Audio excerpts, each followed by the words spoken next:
As we mentioned today, with breaking news out of Springfield now, there is currently a heavy police presence on Malden Street where 3 people were shot. Thanks for joining us for Western Mass News at 4 on this Friday. I'm Chris Pisano. Western Mass News reporter Addie Patterson now joins us live from that scene after she just arrived to tell us what we know so far. Addie.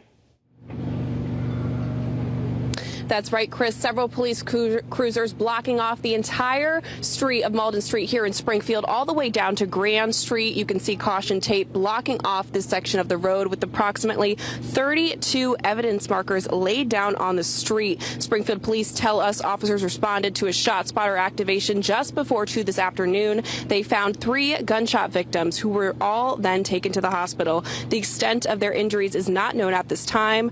Earlier today, I spoke with neighbors here on Malden Street off camera who tell us they heard what appeared to be gunshot noises right around 1:45 this afternoon, shortly after police arrived on scene.